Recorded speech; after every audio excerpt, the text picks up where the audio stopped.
લક્ષ્ય ન્યૂઝ, એક નજર, એક લક્ષ્ય.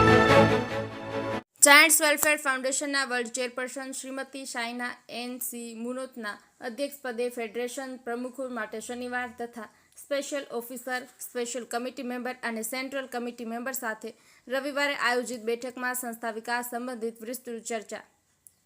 પદ્મશ્રી નાના ચુડાસમાના વિચારોથી પ્રેરિત જાયન્ટ્સ વેલફેર ફાઉન્ડેશન સંસ્થા દ્વારા તારીખ 3 શનિવારે તમામ ફેડરેશન પ્રમુખોની તથા તારીખ 4 રવિવારે પ્રત્યેક special officer, special committee member અને સેન્ટ્રલ કમિટી મેમ્બર્સના અહેવાલ તેમજ સંકલનની મુખ્યાલય ખાતે ખાસ બેઠક આયોજિત થઈ હતી. વિશ્વ અધ્યાયિકા શ્રીમતી શાઇના એન.સી. મુનોતના વડપણ હેઠળ યોજાયેલી બેઠકમાં સંસ્થાની હિલચાલ અને કાર્યો અંગે ચર્ચા કરવામાં આવી હતી.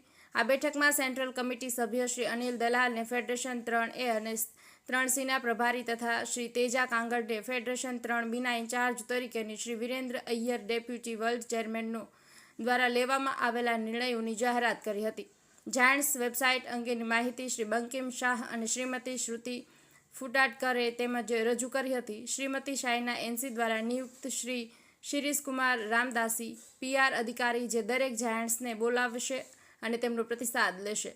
તેની દેખરેખ વિરેન્દ્ર અય્યર કરશે. Deputy world chairman Shri Niruddin સેવાવાલાને એવોર્ડ સમિતિના અધ્યક્ષ તથા સેન્ટ્રલ કમિટી મેમ્બર શ્રી વસુનાનીને એવોર્ડ સમિતિના સહ-અધ્યક્ષ નિયુક્ત જાહેર કરવામાં આવ્યા હતા. આગામી ડિસેમ્બરમાં યોજાનારા મથુર ખાતેના આંતરરાષ્ટ્રીય સંમેલન વિશે માહિતી DWC શ્રી S.P. ચતુર્વેદીએ આપવાની સાથે બધાએ મોટી સંખ્યામાં સંમેલનમાં ભાગ લેવા અપીલ કરી હતી. ડેપ્યુટી વર્લ્ડ ચેરપર્સનનો સર્વ શ્રી નિરુદ્દીન સેવવાલા, પ્રફુલ્લ જોશી, કે. લક્ષ્મણન, શિરીષ કાપડિયાએ જાયન્ટ્સ સંલગ્ન કેટલીક ટિપ્સ આપી હતી. ઉપસ્થિત પ્રત્યેક special officer, special committee member, central committee member વગેરેએ પોતાના અહેવાલોની સાથે જાયન્ટ્સના વિકાસ માટે પોતાના અહેવાલો સહિત કેટલાક સુઝાવો રજૂ કર્યા હતા. World chairperson Shrimati Shaina N. મુનોતે દરેક સાથે તેમના સંબંધિત કાર્ય વિશે વાતચીત કરી હતી. કાર્યક્રમના અંતે સુરુચિ ભોજન માટે ઉપસ્થિતોને લાભાન્વિત થયા હતા.